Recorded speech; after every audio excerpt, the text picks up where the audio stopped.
From a young high schooler who came face to face with Satan to a nun who was bombarded with visions of... Number 5 on this list is Jennifer Perez. Jennifer is currently on, I think, what a lot of people would describe as a good path, but it wasn't always that way. For a while there, Jen was going down a really bad path. Drugs and alcohol and depression, they ran her life, and things, they weren't looking too bright for Jennifer. In fact, it got so bad that one evening in the early 2000s, her body couldn't hold up anymore. And she died. It was in that time of death that she visited hell and saw the actual devil. Now, it didn't start out like that. Apparently her heart stopped and the first place she went was heaven. However, she wasn't allowed into heaven. The way she ran her life and the neglect that she had shown to her relationships was not going to grant her passageway. So they sent her down to hell. It was a horrible place, she said. As she fell from heaven's gates, it got hotter and hotter and hotter. The heat was unbearable and the air was filled with an intense smell of sulfur. Then she saw the people.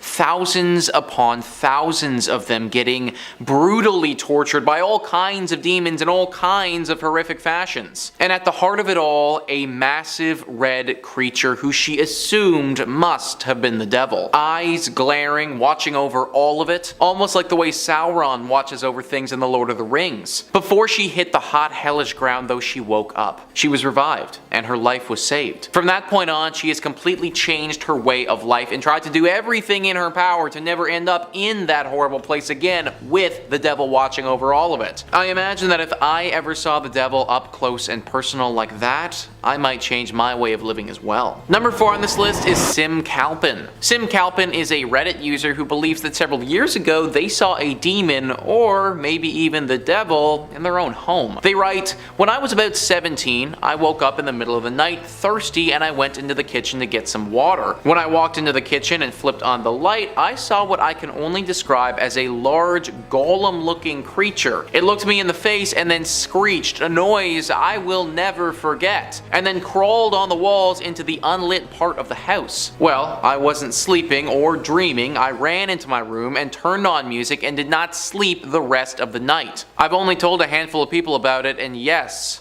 I'm completely serious." I've never heard of the devil as being a golem creature, but it's certainly not impossible. What the devil would have been doing in your home, clutching your ceiling in the middle of the night, now, that's a better question. Personally, this probably rings closer to a demon than the actual devil himself. No disrespect to Sim Calpin here, but unless there is something particularly special about him, his family, or his home, then I don't really see why the devil would have been there. But then again, why is the devil doing anything that he's doing?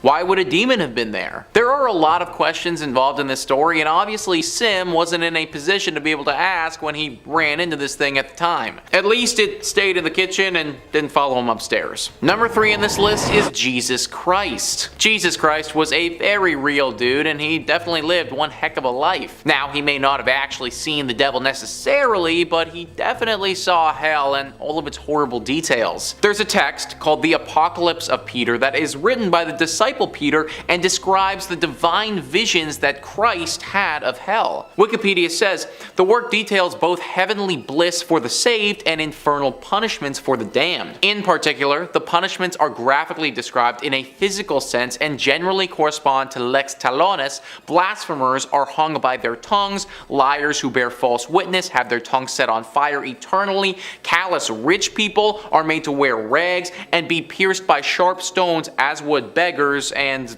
so on. Yeah, so even though Jesus didn't necessarily see the devil, he saw what the devil was up to, and none of it's pretty good. I don't know about you folks, but I like my tongue the temperature that it's currently at, and having it lit on fire for eternity doesn't really sound like the best way to spend my time. It's no wonder Jesus preached so much about love and God and everything. My dude literally saw what was going to happen to all of us if we didn't do any of that. Jesus straight up knew that the devil was just waiting for the moment your soul passed over to hang you by your tongue and torture you forever. Number 2 on this list is Anne Catherine Emmerich. Anne Catherine Emmerich was born in 1774 and died in 1824, and she had quite a rough life while she was alive. During her time on Earth, she was constantly riddled with visions of hell. She saw so much of what is to come to those that sin that it felt as if she was living in hell while she was on Earth. Apparently hell is similar to what we've conventionally drawn up, but it isn't exactly how we've pictured it. According to Anne, hell is a city. Not a pristine and beautiful one, of course, a burned down, disgusting city. Like a city that's just been through a horrible battle and all that stands are the ruins of it. Running through that city are also some swamps. These swamps are home to horrible creatures that are always hungry, and you and your soul, they're on the menu. The most notable creatures to live here are snakes. They will slither out of their swamps and attack those who are in the city, so you always have to be careful. People are always screaming and fire is always burning, but the loudest and most uncomfortable scream comes from the devil himself. Anne saw the devil and he was chained up in the middle of the city. Yeah, that's right guys, apparently the devil himself is locked down here and screaming all the time to be set free. Which at this point, he might actually be. Anne said that she found evidence in her visions that the devil would be released upon the world of the living before the year 2000. Hate to break it to you guys, but it's currently 2022, so if Anne was telling the truth, then it's very possible the devil is already out and about. And finally, number 1 on this list is Father Gabriel Amorth. Father Gabriel Amorth, an expert when it comes to exorcisms, somebody with the capability of purging a demon over video chat, has come face to face with the devil. Being in the exorcism business means that you're going to be dealing with demons and devilish creatures pretty regularly. On one specific occasion, one that Father Gabriel Amorth will never be able to forget, he believes he saw the actual devil. The New York Post writes, in 1997, when a young, slim peasant man was escorted into the small room where Father Gabriel Amorth conducted his exorcisms in Rome, the priest felt immediately confronted by evil.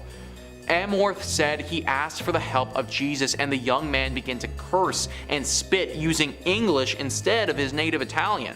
Amorth bellowed, "Whoever you are and all your companions who possess this servant of God, I command you, tell me your name, the day and the hour of your damnation."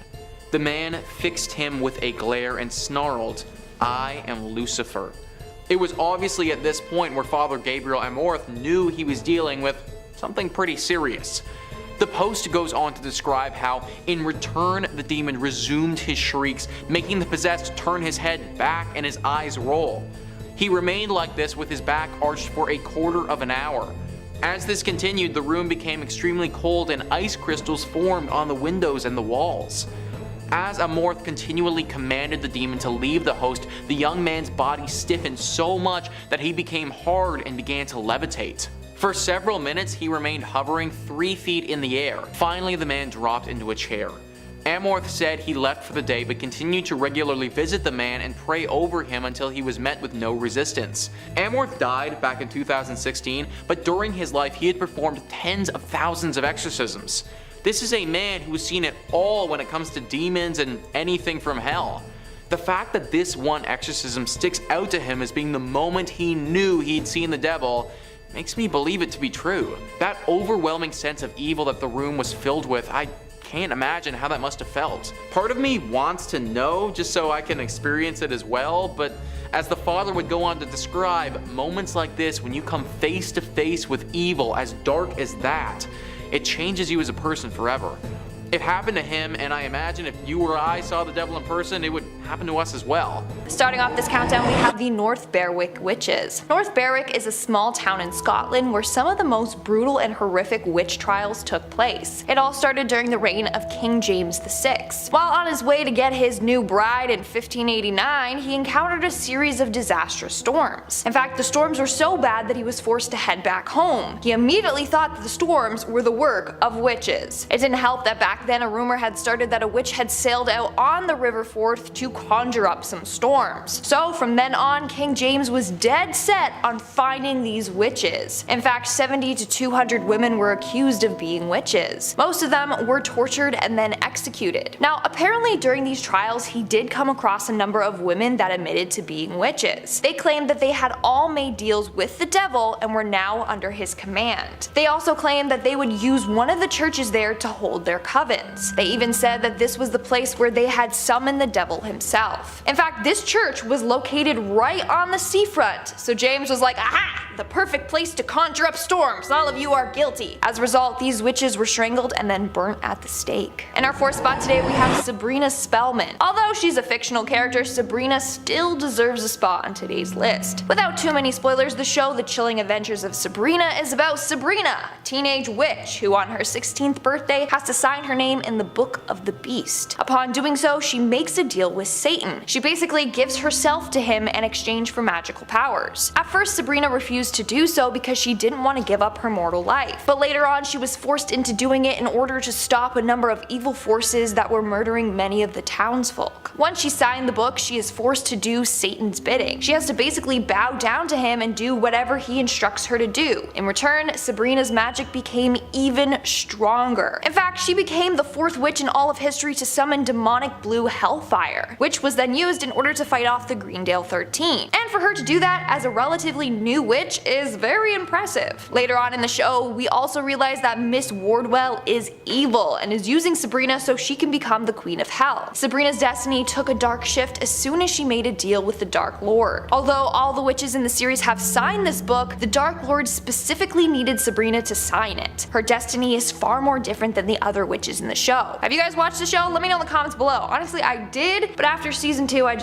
I couldn't anymore. Let me know your thoughts though. Number 5 on this list is the Devil's Town. The Devil's Town is a place in Serbia that's basically a collection of very interesting natural forming rocks, or at least we think it's natural forming. Mehana Mihajovic says the Devil's Town is one of the widely known places in Serbia. Situated between two ravines of the creepy names the Devil's Ravine and Hell's Ravine, there lies the spookiest natural monument. Over 200 randomly formed stone poles up to 20 meters in height. Almost all the poles carry the black cap from volcanic rock andesite, adding to the overall peculiar atmosphere around the place. Close to the locality, there are fresh mineral water wells and ruins of an old church. The mysticism of the Devil's Town Natural Monument keeps fueling the imagination of the local people. One of the widely known legends suggests that a long time ago, local people threw a wedding party for a brother and a sister that fell in love with little help from the devil's spells. God wanted to punish all the attendees and turned them into the stones where they still lay to this day. The other legend suggests that the devil's poles are actually local kids who refused to learn and decided to live an immoral life stripped of knowledge. It sure sounds like a great way to make your kids do their homework. So regardless of which legend you choose to believe in, this is evidence that the devil was once around here. As far as what sort of message this leaves behind, I guess you need to be the one to decide, right? Is this a way for the devil to just reinforce his legitimacy? Is this a way for the devil to instill fear in people? Is this a way for the devil to tell us that we should actually be fearing God? These are all interesting things to consider and think about when we're talking about the Devil's Town.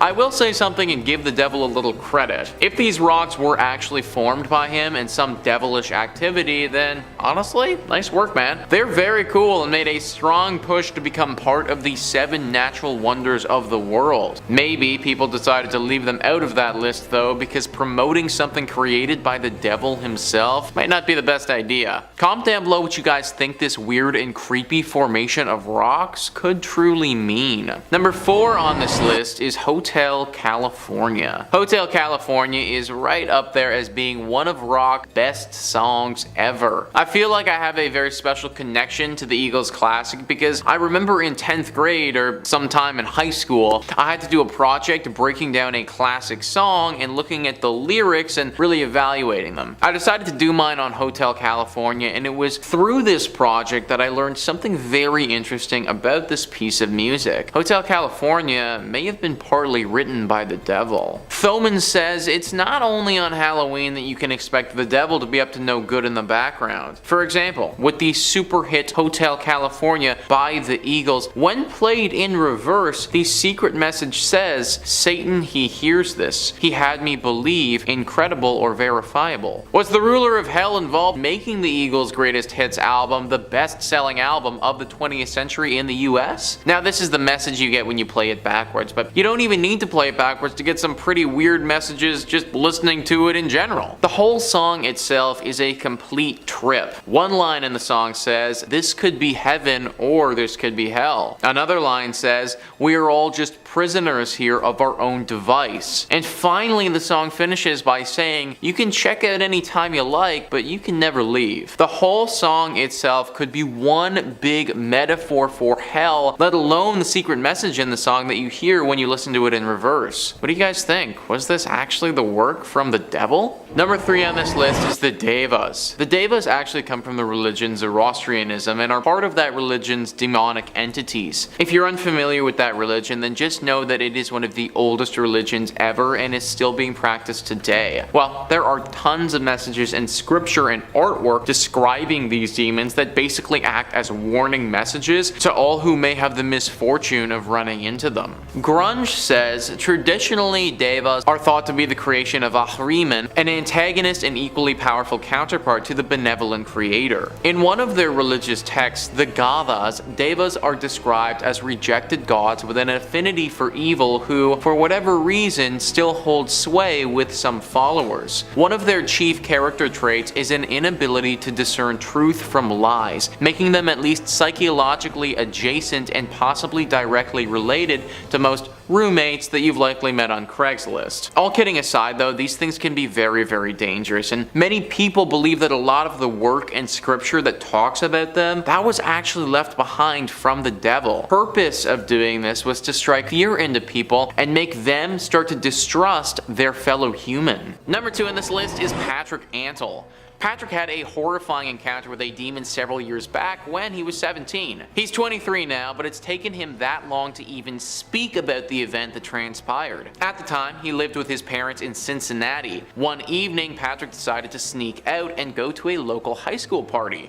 The sneaking out process worked out fine and he made it to the party safely. It was on his way back though that he had the scariest moment of his life. He was walking back the way he came to go back home a little bit past 2 a.m. The area that he was in was rural and there weren't too many houses that he passed by. However, when he turned down the second last street before his own, he saw a house on the side of the road. It's a house. This shouldn't be anything serious, but what struck him as being weird was that he'd never seen that house before. Now, Patrick had been drinking a little bit that evening, so he just chalked it up to being a little bit drunk and kept walking down the street. When he was passing right in front of this house though, he stopped and glanced at it and noticed the garage door was open. Only a few seconds had passed when out of the darkness of the garage door, 2 red glowing eyes appeared in the night. His body immediately froze, and even though his mind was telling him to run, his limbs didn't want to cooperate. Standing stuck in the middle of the road, paralyzed, Patrick got struck with an overwhelming fear that his life might end right there, right then. The eyes dug into his skull and felt as if they were infiltrating his soul. Then he heard a voice. A voice that wasn't coming from the garage, but one that was actually coming right out of his own head. The voice was a deep, guttural snarl that said, "Turn away now or your body will burn in the deep fires of hell and your soul will be tormented for eternity." The message ended and his body hit the ground. He didn't take any time to think about what had happened, but just got up, ran home as fast as he could. It took him several weeks to work up the courage, but eventually he went back to that road and saw that the house that he had seen that evening wasn't there anymore. To this day, he has no idea what happened to him or who that was, but he believes that there is a really strong possibility that he encountered the devil, and for some reason, it decided to let him live. And finally, number 1 on this list is Sister Josefa Menendez. Born in 1890 and only living 33 years, Sister Josefa Menendez saw her fair share of hell. She was constantly bombarded with visions of hell and the devil himself. So much so that she wrote about this in a book called The Way of Divine Love. The purpose of the book was to lead people away from hell and the devil, but writing it must have been difficult because she would have ran into Satan himself way too many times. Eternally burning fire and dark, never-ending corridors. That's what she saw hell to be filled with. All the souls and people who were sent there, the devil would suck the capability of love and compassion from them so that they could no longer feel any positive emotions at all. It was just depression and grief for those that got sent here. The devil was a dark creature in her visions who would eat these happy emotions up but not feel any of them himself. She saw these visions and warned us about them so that we wouldn't have to see them. I recommend heeding her warning. Number 5 on this list is Bill Wise. Now, it's unclear whether or not Bill saw the devil specifically, but he came pretty damn close. Bill is the writer of a book called 23 Minutes in Hell, which, as you guys can imagine, is his story of how he spent 23 minutes in hell. Wikipedia says Wise states that he had been a Christian since 1970 but had never studied hell before his experiences on the night of November 22nd, 1998. According to the book, Wise, then a real estate broker, found himself in a cell approximately 15 feet high and 10 feet by 15 feet in area where there were 2 foul-smelling beasts, personifications of evil and terror, who spoke in a blasphemous language. Wise says that the creatures had strength approximately 1,000 times greater than a man's strength. Wise states that he had heard the screams of the billions of damned people in hell. He states that he encountered Jesus, who told him to tell other people that hell is real. Wise states that his first experience ended with him lying on the floor of his living room screaming in horror. Pretty frightening experience, and one that's changed Bill's life forever. Number 4 on this list is Marcus Stanek. Marcus Stanek claims that he saw the devil for real when he was only 10 years old. Back in 1982, Marcus was only 10 and he lived out in a farm in Missouri. His quiet little farm lifestyle was pretty much anything a kid could want. Even though his family had him put in a lot of work to keep things going, he had acres upon acres to run and play and do everything that a growing kid should love to do. One afternoon, he was doing just that.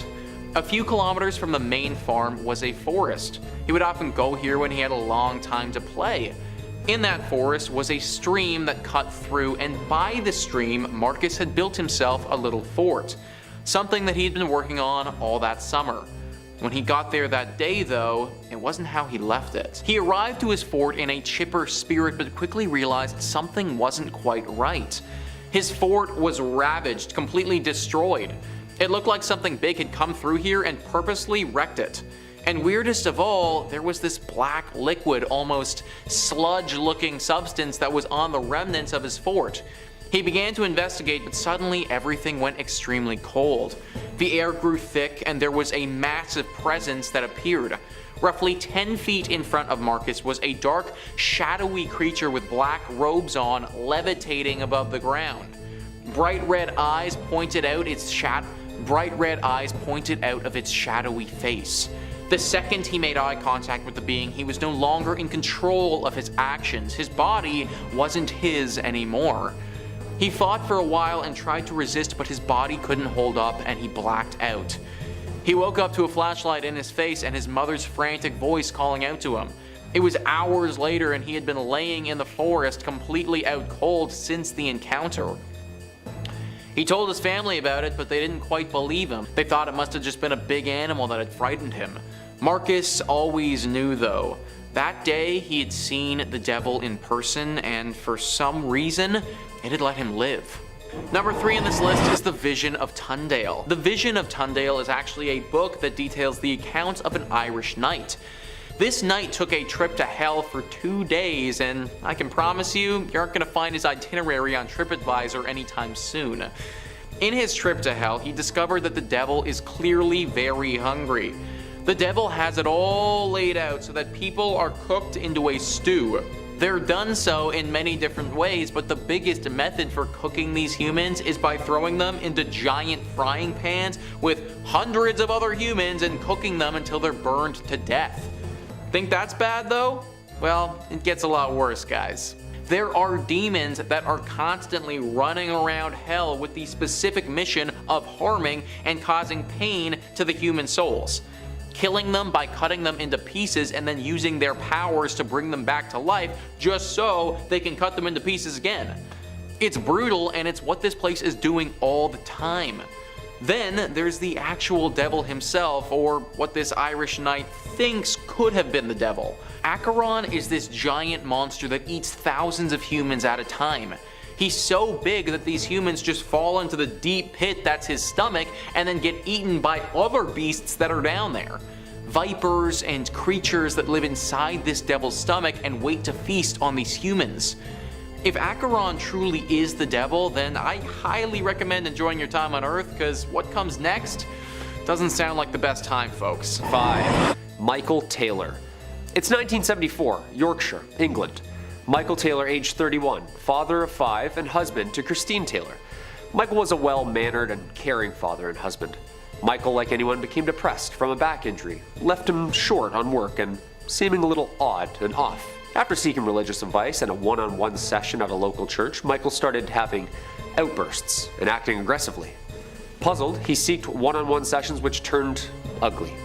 After apparently changing form and attacking Marie, a young religious leader helping Taylor and unable to remember anything, Michael and the church agreed that an exorcism was necessary. Father Peter Vincent and Reverend Raymond Smith met at St. Thomas and started. It got so violent, he was tied to the church floor. After hours in the middle of the night, the two had managed to exorcise more than 40 demons out of Michael, in which appeared around them as they exited. Violence continued, leaving only 3 demons remaining for the next day. After returning home from the first session, Michael was found now only hours later, naked, in the middle of the street, covered head to toe in blood. Michael had returned home, to which then his wife and family dog lay dead as the police arrived in the AM. His wife, missing her eyes, tongue, and skin from the front of her skull. The dog, torn limb from limb and spread around the home. He was arrested soon after for the death of his wife. Michael had this to say about his late wife in court, quote, "I am released. I am released. It is done. The evil in her has been destroyed." Yeah, that was definitely a vessel for him. He was acquitted on psychological conditions, and jury found that he met his breaking point during the exorcism that night. He was acquitted on insanity and remained in and out of facilities until he passed in 2013. Number 4, David Berkowitz.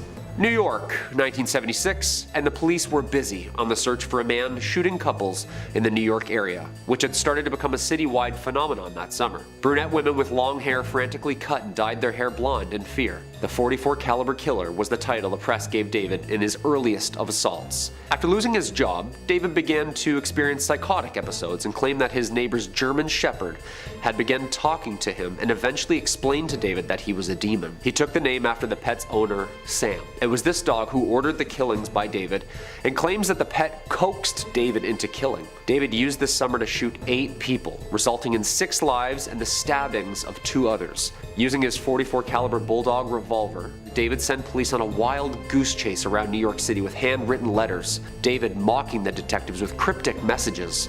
Some of them explain who Sam is, and some of them explain what Sam does. Some mock police, saying that they are never going to find or stop him. David was finally arrested just hours before his next planned victim's visit. He applauded police in their ability to stop him, in the back seat of the car, laughing and cheering. Although David pleaded not guilty to insanity and pleaded guilty, expressing that he was coaxed by the demon and that it demanded him to kill for hell, he was sentenced to 6 consecutive life sentences with parole after 25 years. During the mid-90s, he amended his confession and claimed that he had been a member of a violent satanic cult that orchestrated the incidents as ritual murder and pleaded guilty to stabbing and attempting to murder others before the shootings had even begun. His letters are public and spine-chilling. Check them out.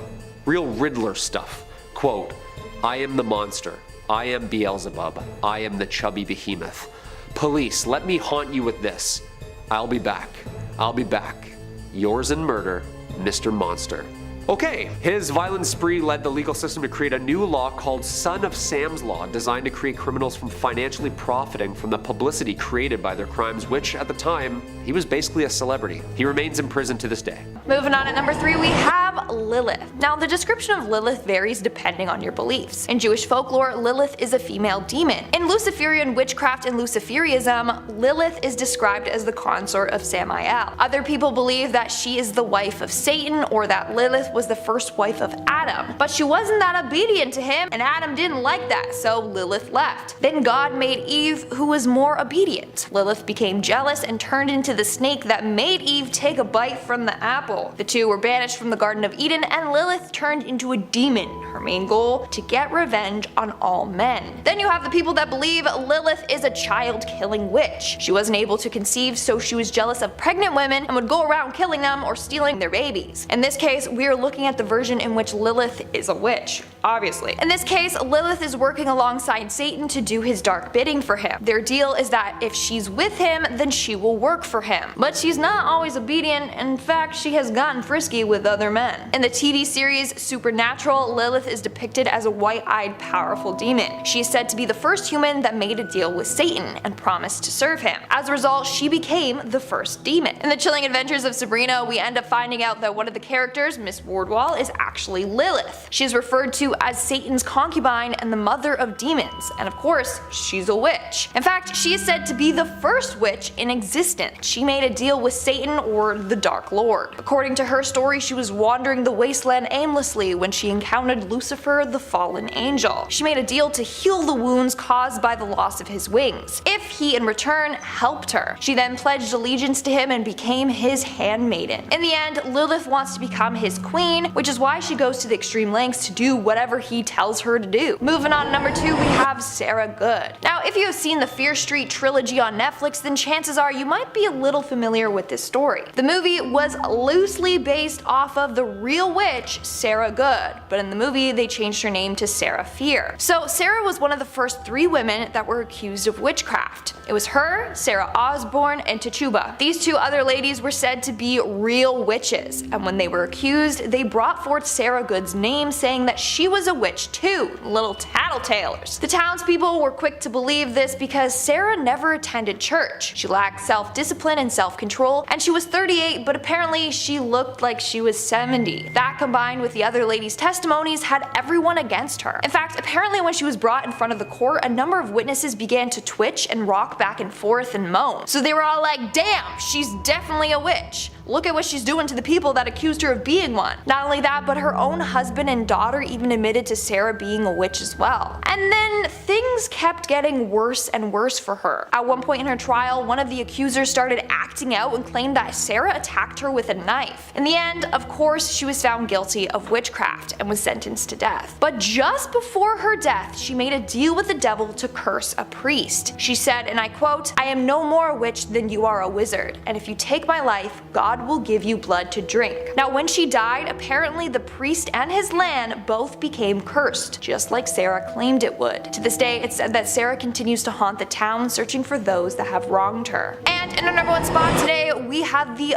Bowness witches. In 1679 in Bowness, Scotland, a number of women were accused of being witches. These women were Annabel Thompson, Margaret Pringle, Margaret Hamilton, Bessie Yicker, and another woman named Margaret Hamilton. Now, during this time, the hype and fear of witches was dying down. So people were shocked that out of nowhere 5 women were being accused. But rumor has it these women had renounced their baptisms and had been in contact with the devil on a number of occasions. They apparently had eaten, drank, danced, and had intercourse with the devil. Annabel Thompson even admitted that she had made a deal with the devil for a better life. She had been widowed twice, and so she turned to the devil for help, and in return she would be loyal to him. She then invited the other women to come over and do all these things with the devil with her. The women then apparently formed a demonic pact with each other and Satan. One of the Margaret Hamiltons also admitted that she had met the devil. She claimed that the devil came to her in the form of a black dog, and she said that she was his servant for 3 decades already. And another was accused of using her witch magic to help get wealth. As a result, all the witches were found guilty and were strangled at the stake before being burned to ashes. Number 3 on this list is the baby monster. This one is not only scary, but it's also really sad. If a gravestone has the word monster on it to describe what is underneath said gravestone, then one gets a pretty scary and creepy image. This is not the full truth though when it comes to what happened with this gravestone.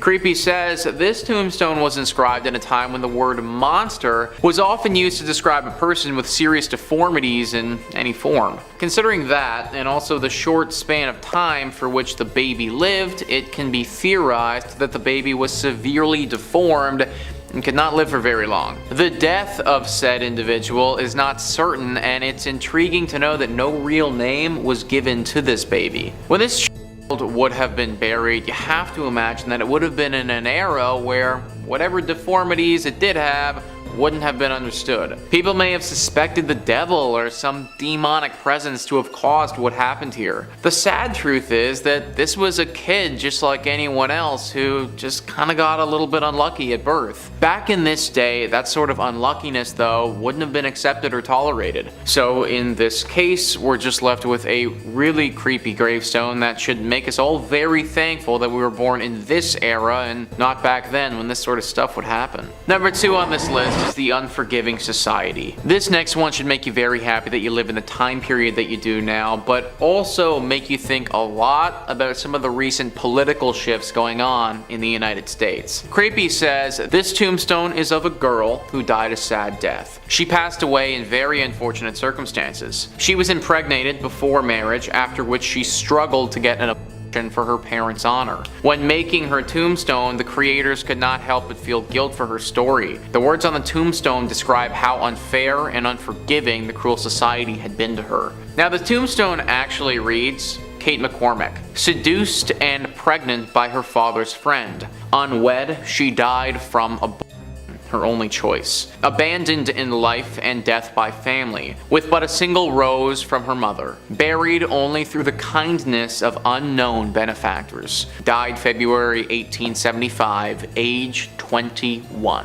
Victim of an unforgiving society, have mercy on us. Now the first thing that I thought of when I read this was the laws that are being stripped right now in the United States. This is a very polarizing issue where strong opinions are had on all sides, but this tombstone, in my opinion, is a clear example of what can happen when that right is stripped away from women. Kate didn't deserve the fate that she got, and maybe the scariest part about all of this is that this storyline, the one that we saw right here, I mean, a similar one could still happen today. And finally, number 1 on this list is Mary C. Donlenchi. Mary C. really wasn't too fond of the people who put her where she is now. In fact, she hated them so much that she put a curse on them, one that might still be running rampant throughout their bloodlines to this day. Her tombstone read, "May eternal damnation be upon those in Wailing Part who, without knowing me, have maliciously vilified me. May the curse of God be upon them and theirs." Now, the crazy part about all this though is that apparently her neighbors and the people that she's cursing, they didn't do anything wrong to her. Creepy says, as shown by the words on the tombstone, Mary C. felt nothing but anger towards her neighbors. The delusions she had of her neighbors conspiring against her are depicted on this tombstone. She left all of her possessions to the Massachusetts Society for the Prevention of Cruelty to Animals after her death in 1985. The neighbors reported how the deceased used to constantly indulge in petty fights and negative behaviors. So apparently this curse was just her being super petty. Imagine you only have a few more words on planet Earth, and instead of like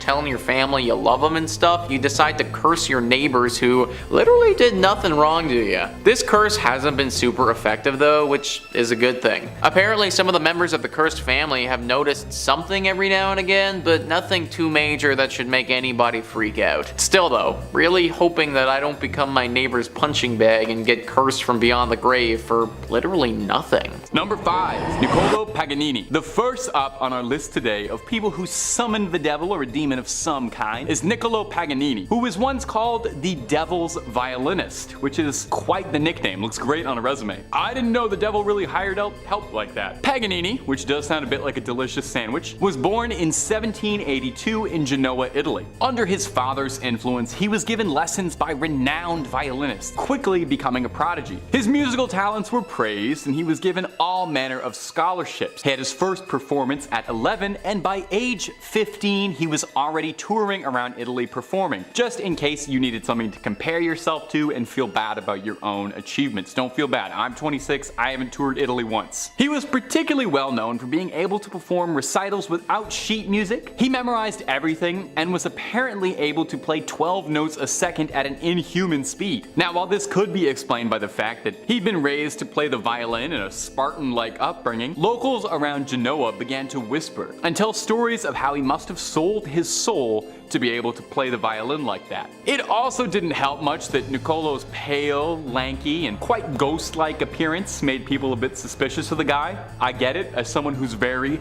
tall, lanky, and ghost-like, people ask me all the time, Taylor, did you sell your soul to be so good at YouTube hosting? The answer?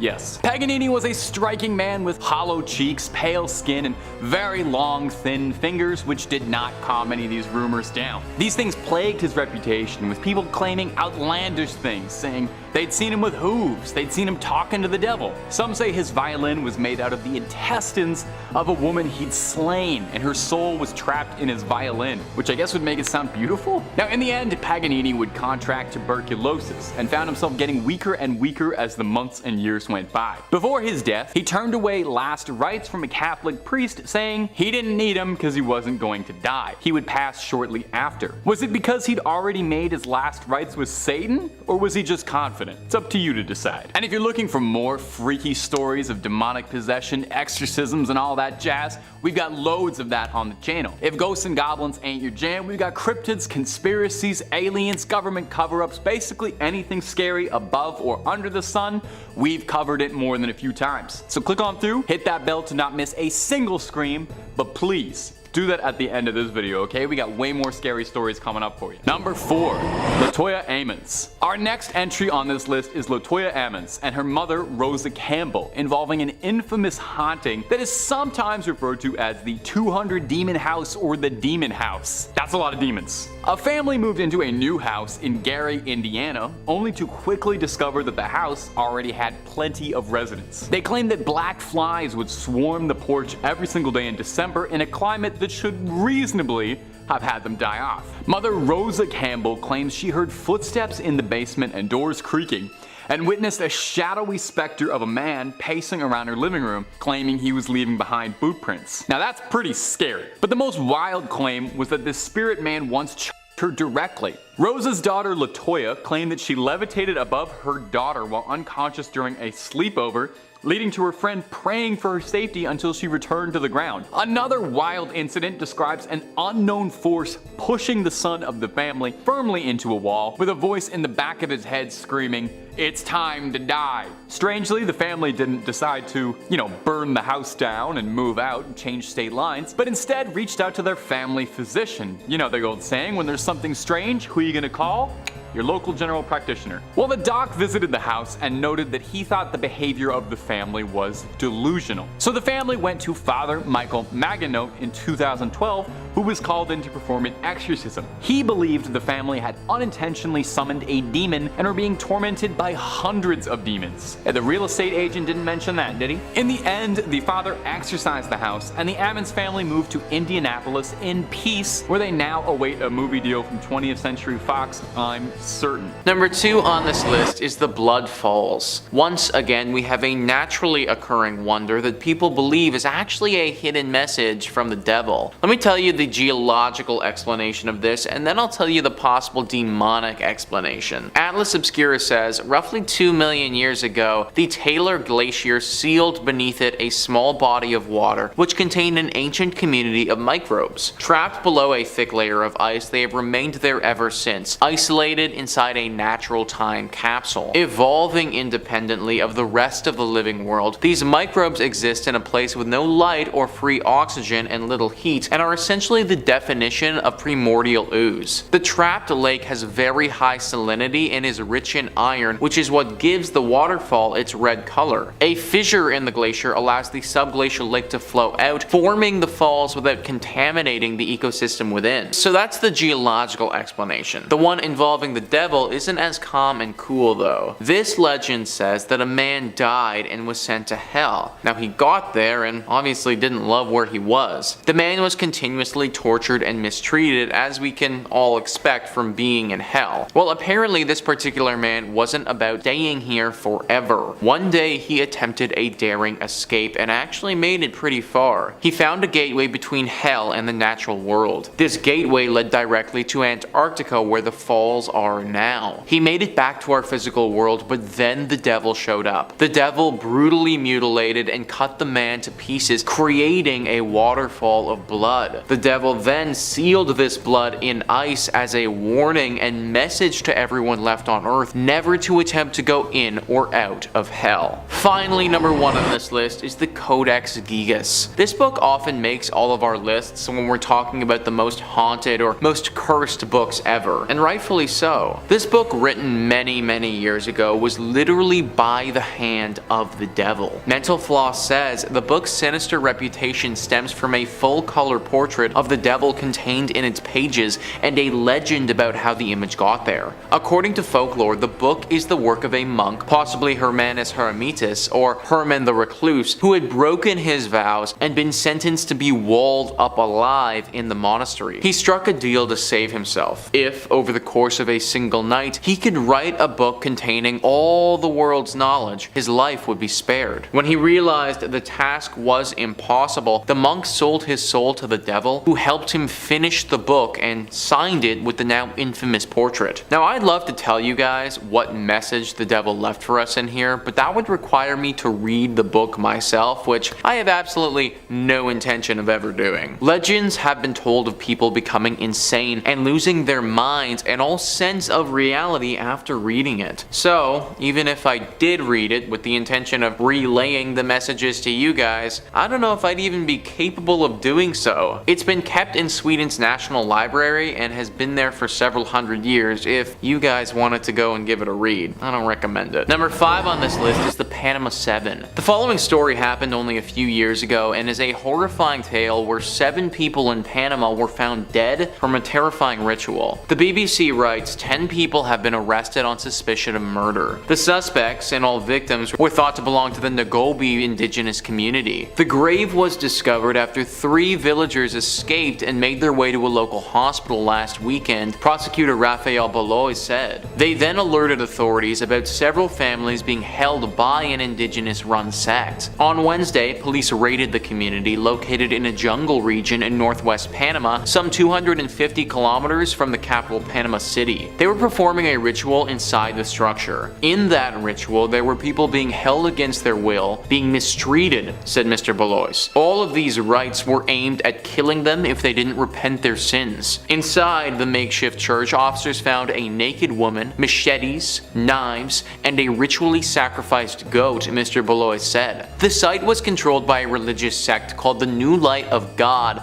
believed to have been operating in the region for about 3 months. According to Mr. Balois, the kidnapping and torture started last Saturday after one of the members claimed to have received a message from God. The victims were then kidnapped from their homes, beaten, and killed.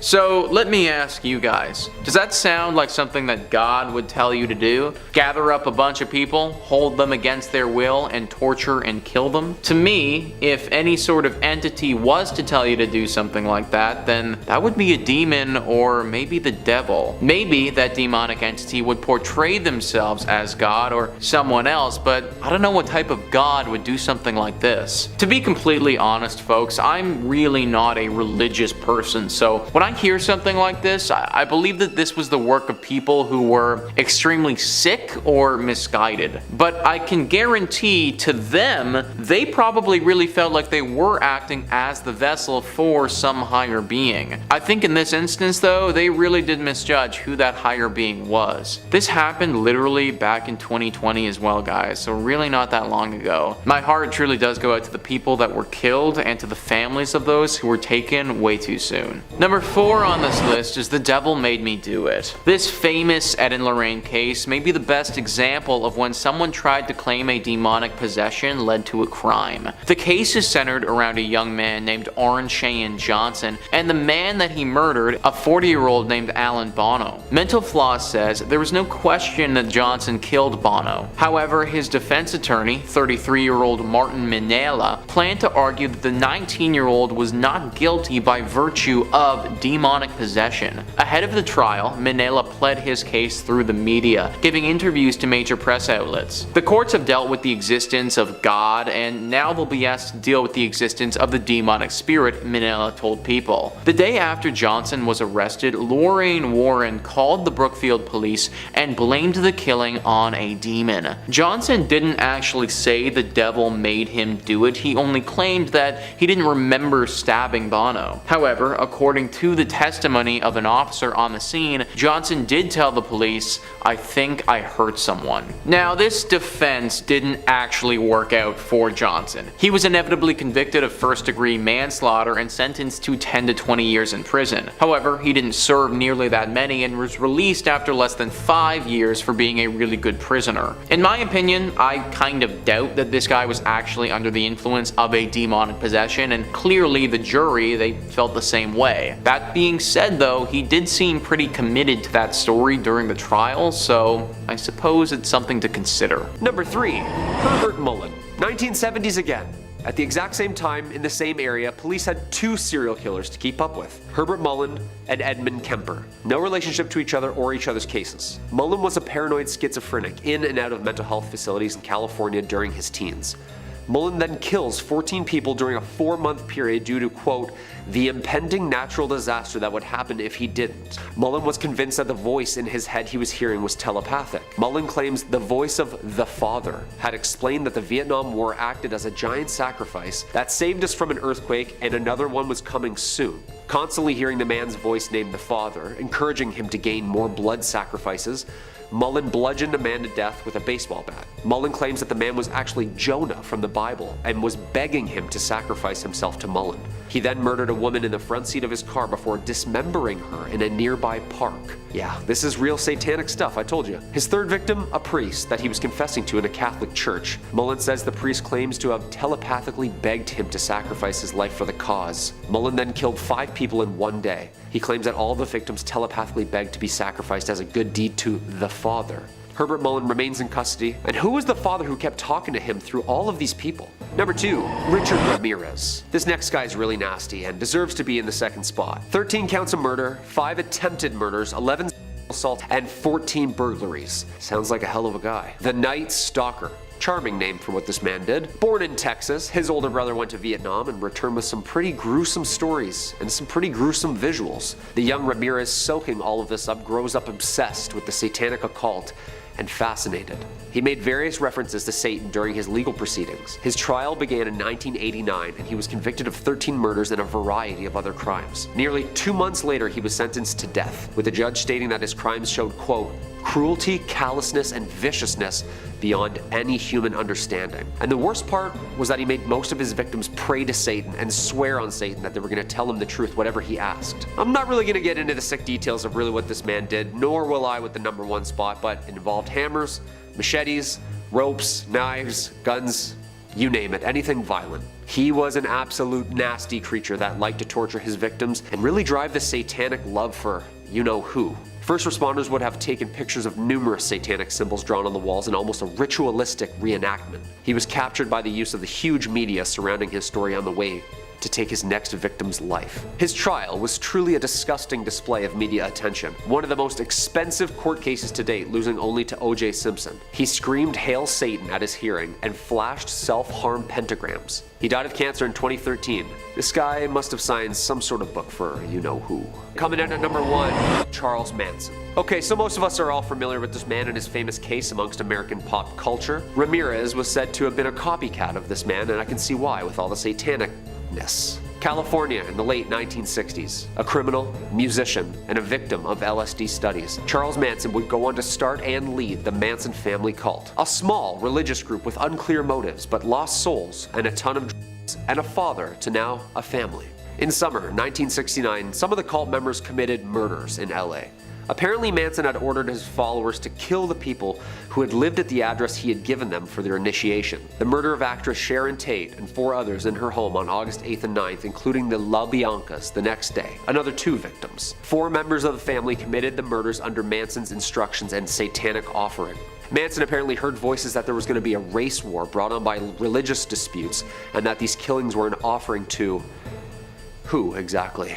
The famous helter-skelter message, incoherent scribbles, blood all over the walls. They were then to hide underground in, quote, the bottomless pit under Death Valley, which Manson knew the location of, but instead were caught on the run days later. Manson was sentenced to life in prison under the pretense that he was the one who targeted, planned, and brainwashed his, quote, piggies into committing. While in prison, Charles was diagnosed with schizophrenia and paranoid delusion disorders, seeing visions and hearing voices for more than half of his life. He died in prison in 2017. Yeah, I've seen what Tarantino did with his latest movie, and it's definitely a subtle PG-13 fiction version of what actually went down on that night. What do you guys think? Do you think Charles saw the devil? I think he actually was the devil. Number 3, Robert Johnson. Robert Johnson could play the blues real well. In fact, he played it so darn well that people suspected he wasn't just really in tune with the music, but had made a deal with the devil to pluck the strings. Johnson was born in Mississippi in May 1911 and lived alongside his 9 siblings. Good gosh, imagine the rush for the bathroom in the mornings. He eventually made his way to Memphis, where he discovered his love for the blues, and boy howdy could he play them. By all accounts, he was a legendary harmonica player, but initially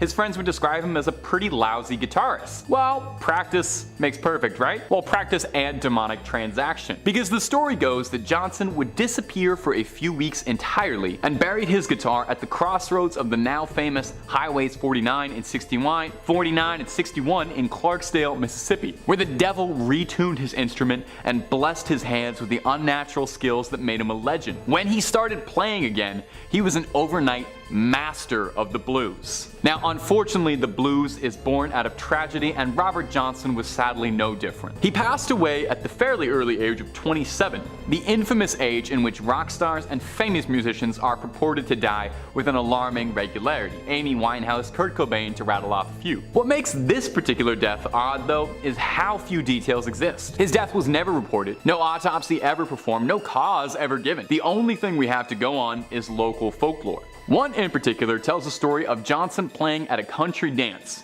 where Johnson had been flirting with a married woman, and she gave Johnson a bottle of whiskey, which was slapped out of his hands by Sonny Boy Williamson, another musician at the exact same show. And he told him not to drink anything that he hadn't personally seen the lid come off of, which is fairly good advice. And Johnson responded by saying, "Don't ever knock a drink out of my hand." Johnson would die in a convulsive state 3 days later, with some believing that he'd been poisoned by the woman and her husband as revenge. Or perhaps it was just the devil coming back for the merchandise that he paid for, his soul.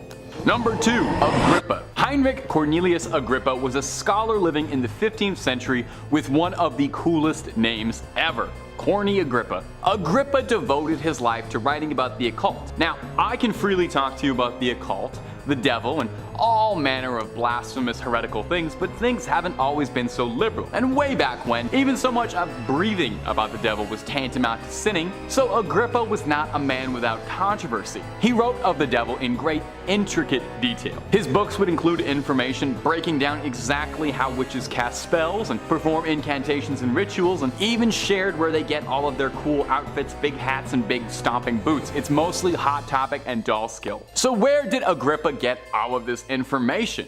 Was he just making it up? Was he really in tune with the local scene? Kind of. He claimed that when he was a young man, he gave in to the temptation of Satan and ran with a convent of witches going around engaging in rituals and casting spells, and I gotta be honest, that sounds awesome. I did a similar thing when I followed Grimes on tour. Eventually, Agrippa is said to have cleaned up a little, got over his goth phase, and said to have found Jesus and saved his soul, and began to write books preaching the good word about how you should let Jesus in your life and push the devil on out of here. Surprisingly, Agrippa was never executed despite his open nature regarding his witchcraft and occult days. It's a common misconception that he was executed for his heresy, but actually in the end, Agrippa pushed people to be more understanding of demons and the devil and pushed for people to know their enemy. He wanted to save people from the devil's grasp and save them through prayer rather than just burning them all at the stake, which is a noble goal. And number 1, Anna Eklund. Perhaps you've heard the story of Anna Eklund before. We've covered it on the channel, I think, and it was made into a popular movie, appropriately enough titled The Exorcism of Anna Eklund, so you don't confuse it with any other exorcism movies out there. Now, Anna's story is infamous. She's a young woman from America who has the dubious award of having the world's longest exorcism, spanning decades of exorcising. Those demons were in there good. Those are demons with like rent control. You're not getting them out of that apartment. It will begin in 1912 when Eklund underwent an exorcism by Father Theophilus Reisinger, a Bavarian priest. It seemed like things were successful and Anna was freed, but then in 1928, Anna began exhibiting all the telltale signs of demonic possession yet again, and Reisinger returned to perform a second exorcism on Eklund. Eklund was taken into a convent on August 1928 to be dealt with round the clock. She would behave oddly, to say the least, hissing at them like a cat, flying into fits of violent rage when offered food that had been doused in holy water. This exorcism was brutal even by exorcism standard, with Eklund allegedly levitating, howling, hanging out the door frame. Eklund was believed to be possessed by not just any old rank-and-file demon, but allegedly was possessed by Judas Iscariot, big celebrity demon inside, alongside the ghost of her own father. Who had an affair with her aunt and had made unwanted advances to Anna in life. After months of exercising, and not the good kind, Anna's body deteriorated. She would vomit up debris, her head and face swelled, she refused to consume food or drink. Eventually, after months and years of exorcism, on December 23rd, the final day of the exorcism, the battle was won and Anna was freed, and by all accounts went on to live a fairly normal life afterwards. A Christmas miracle if there ever was one. Number 5 on this list is Weirdo. This one's a bit weird. Michelle Clark Miller says, "Not me, but my uncle's best friend actually went to hell. My uncle was a Vietnam vet and was still close with some members of his platoon. One of them, nicknamed Weirdo, had the usual problems with most traumatized vets. He drank, he did drugs, he beat on people. He'd been in and out of jail, in and out of rehab. Then one day he had a heart attack and died on the table. He said he woke up in a dark place full of volcanoes, swamps. He said it smelled awful and all you could hear was people screaming. He said he was full of fear, dread, and despair, but when he turned around to run, all he saw was fire, lava, smoke, and tar. Then he heard a man's voice say, 'You have one more chance, Jonathan.' That was his real name. Next thing he knew, he was in a hospital room surrounded by his wife, his Vietnam buddies, and their families. And yeah, he turned his life around. Yeah, I think my life would be 100% different if I straight up went to hell, saw the devil there, saw how bad hell actually was, and then had him tell me that if I don't figure it out, I'm basically gonna be here for all eternity. No, no, no, no, no, no, no, no, no. Yeah, that would straight up traumatize me forever, guys. I think what's kind of crazy about this, though, is that he got a second chance. Like, you think about the devil, and you don't really think about the devil giving out a whole lot of second chances. Maybe he was just in a good mood or something. I don't know what it was, but hopefully Weirdo got the memo and doesn't need to go back there anytime soon. Number 4 on this list is your deepest desire. This is a story from a Quora user named JP. Somebody asked them if they had ever spoken to the devil, and they replied, "I believe so. I woke up one morning facing the wall of my bedroom.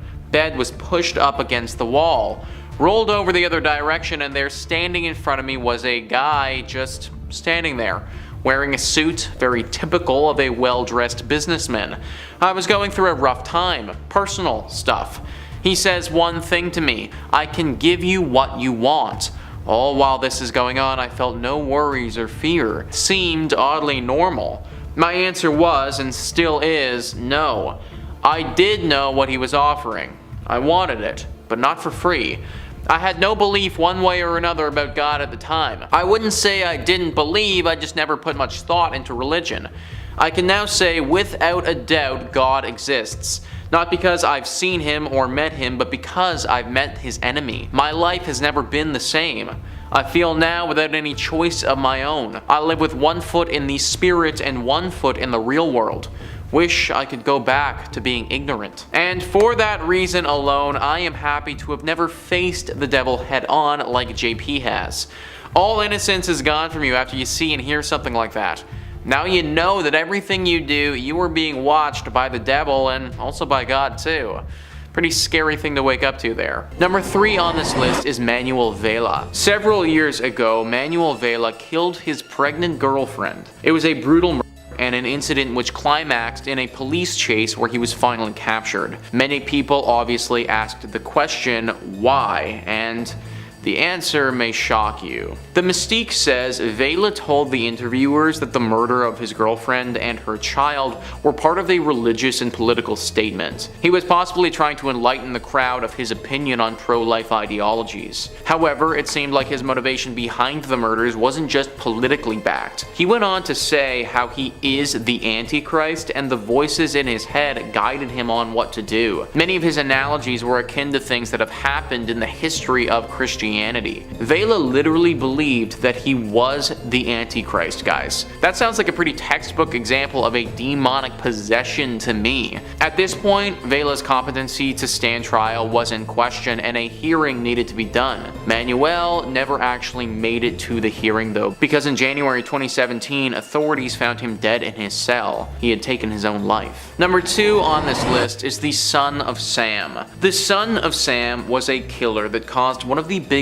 citywide police investigations ever. Ranker says New York City during the summer of 1976 was a hotbed of anger, frustration, and fear, and David Berkowitz, aka the Son of Sam, didn't help the matter by killing 6 people and wounding 7 others in the span of 1 year. After his arrest, Berkowitz told police that he was under the control of a demon named Harvey who inhabited his neighbor's dog and implored him to kill people. Once, during a 3-month break from his murder spree, Berkowitz wrote the New York Post to say, "I am still here like a spirit roaming the night, thirsty, hungry, seldom stopping to rest." After being incarcerated, Berkowitz received a sentence of 365 years in prison, by the way. He became a born-again Christian, but he still believes that the devil and God are fighting for possession of his soul. No wonder this guy got 365 years. Not only did he kill 6 people, but to write to the Times saying that he's still thirsty and hungry,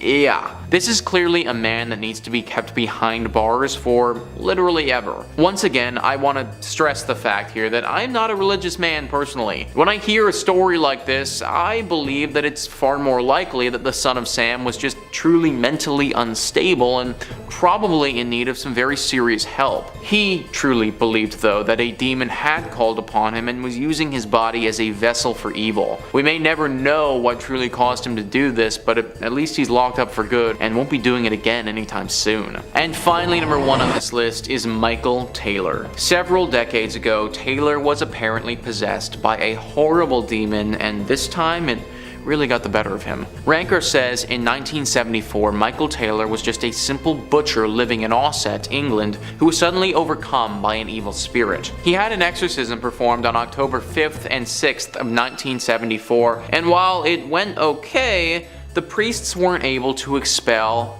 all of the demons. According to Bill Ellis, an authority on folklore and the occult in contemporary culture, in an all-night ceremony, the exorcists believed that they had invoked and cast out at least 40 demons, including those of incest, bestiality, blasphemy, and lewdness. At the end, exhausted, they allowed Taylor to go home, although they felt that at least 3 demons, insanity, murder, and violence, were still left in him. So, you know, kind of the big 3. After he returned home, Taylor immediately murdered his wife by ripping out her eyes and tongue and then tearing off most of the skin from her face, finally strangling their pet poodle. Police found Taylor standing in the street naked and covered in blood, shouting, "It is the blood of Satan." This is truly one of the most graphic crimes I've ever read about, honestly. Like, to think that this happened in real life is extremely scary. Also, if he was possessed by some type of demon, like, what demon was this and how do we all avoid this? I feel like this is pretty pertinent information considering what Taylor ended up doing. Number 5 on this list is the stone pressing. Let's take a second and think of the worst ways to die. Just a little thought experiment. Drowning, that would suck for sure. Apparently that is one of the worst pains you'll ever feel. Being burned alive, that would be really freaking bad. Nothing seems to hurt more than a bad burn. I think, getting eaten alive, like that's just full on getting mauled by something. That would suck. I can't imagine that would feel very good. But you know what you probably didn't think of there is getting squished. And to specifically qualify that, getting squished slowly. The reason that didn't come to mind is because no one really thinks about that as a way to go, but now that we are thinking about it, I think that ranks pretty high on my list of horrible ways to die. Getting squished slowly is exactly what happened to a poor man in the Salem witch trials. Ranker says 19 people were executed during the Salem witch trials in early 1691, most of whom were hanged. Giles Corey, however, received a different sentence. During his trial, his torturers tried to make him admit to practicing black magic and being devoted to the devil. They did this by piling rocks on his chest one by one while demanding he confess. All his neighbors watched as he was crushed in a pit, only willing to say, "More weight," rather than confess to something that he had not done.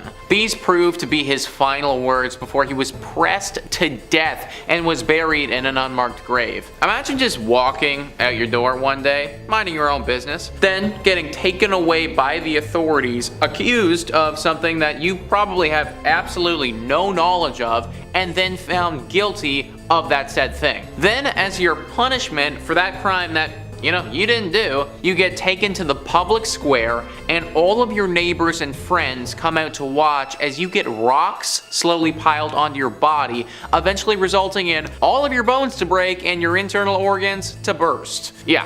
This really sucked for my dude Giles. The Salem witch trials, in my opinion, are one of the most messed up times in history. Like, that entire scenario is just one freaking mess, people losing their minds over something that they don't understand. And poor Giles got crushed for it, and now we can all remember on his tombstone. Number 4 on this list is specimens. Whenever I hear the word specimen, I get a pretty distinct image of science and laboratories, test subjects. I think of movie scenes where there are vials of weird substances and really smart people doing some really questionable forward-thinking stuff. What I really don't want to be thinking about though is dead bodies. That's pretty much what we have here though. Creepy says, Ohio Asylum is known for its creepy and thrilling gravestones. However, 2 of those gravestones are amongst the most horrific ones. These tombstones read the word specimens only, with no other details like date or name. What freaks people out is the imagination of what the word specimens could possibly be referring to.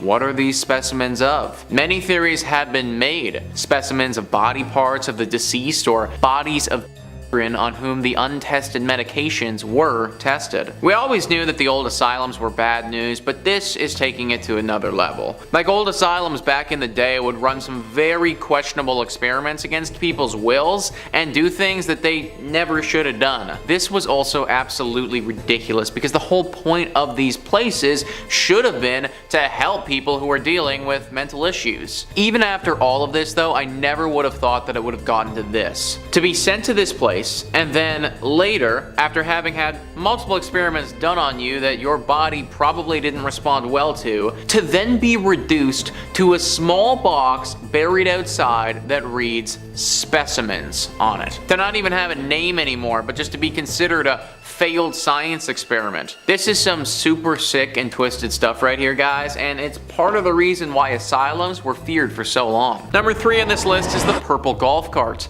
So I told this story in another video we did talking about the devil, but I have to tell it again considering how terrifying it actually is. Jeremy is the 31-year-old man who just over a decade ago lost his father.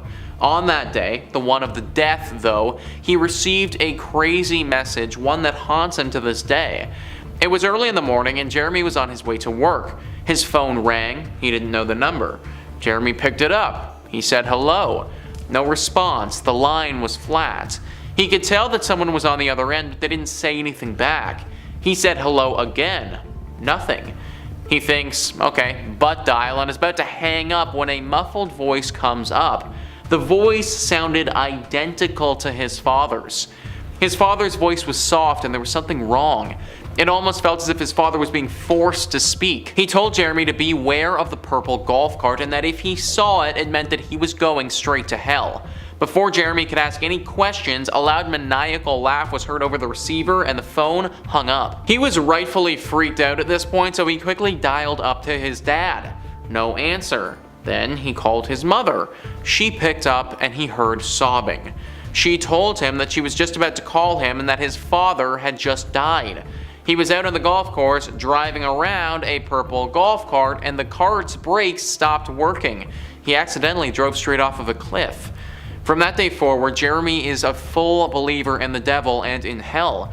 He's told his story many times and thinks that when he received that unknown phone call, it was actually his dad calling him from hell. The devil was forcing him to call his son, and that maniacal laugh at the end of the call was the devil himself loving the brutality of it all. Jeremy hasn't come within a golf course ever since that call and refuses to. Golf carts, or frankly anything golf related, is strictly off limits for him. If he touches or even sees a purple golf cart, that could be the end. And honestly, I know being scared of a purple golf cart sounds kind of ridiculous, but if I got that phone call, then I'd be feeling the exact same way. Number 2 on this list is I can't wait. I can't wait. Those are the words that Serena heard back in 2011 when she had a face-to-face encounter with the devil. She was snorkeling out in Australia at the time. She was a regular and knew her way around the reef. This time though, she made an almost fatal mistake. She was stung by a creature that did not want to be disturbed. Her whole body froze up and it went into shock. Her one friend, who was snorkeling with her, noticed after a few minutes and dragged her to shore. At this point though, she had taken in so much water and the sting was really bad. She was fading very fast. While her friend called the ambulance and tried to get help, Serena was in her own world entirely. That world was hell. Serena traveled to hell and was standing on top of a mountain looking down at the flames and death below. People strung up getting abused by demons of all shapes and sizes. The torture was horrible and the screams were even worse. Shadow creatures flew and circled around the skies and clouds shot down lightning that was actually fire. It was truly hell being there. Then the entire world started to shift and a giant creature that Serena could only imagine was the devil took shape in the sky. It smiled and cackled and looked straight at her. Then it said, "I can't wait to meet you, Serena. See you very soon." And just like that, her eyes opened and she saw a paramedic reviving her on the beach. She had died for a little bit there and went to hell, and the devil himself stopped in to tell her how excited he was to meet her. Since then, Serena has quit snorkeling completely, probably for the best after an experience like that. And finally, number 1 on this list is the end. The devil has a lot of powers. We probably don't even know what they all are, to be honest, considering most people who deal with the devil don't last long enough to tell us about them. Either way, he is clearly a very powerful creature, and knowing when the world will end, that could be one of his capabilities. Well, apparently Bill Madigan had a run-in with him, and he told him just that. Bill was walking around the Black Forest in Germany, a haunted forest that we've actually talked a lot about on this channel before. He was hiking around when he saw some bright red glowing in the distance. He approached it and realized something was very wrong. He decided that he wanted to turn around and got a bad feeling, but his body actually wouldn't let him. His feet just kept walking in the direction of the light even though he wanted to stop. Finally, he got to the source of the light and he saw what he could only believe to be the devil performing some very sick and sadistic rituals that I can't even get into deep detail about because it's that bad. The devil looked at Bill right in his eyes and told him that he could take his life now, but instead of doing that, he wanted Bill to see his grand finale. He also told Bill that he wouldn't have to wait very long, only 2 decades from now his grand finale would be revealed. This happened back in 2016, so if we do the math, that would mean that the world might end in 2036. That doesn't leave us a whole lot of time, folks.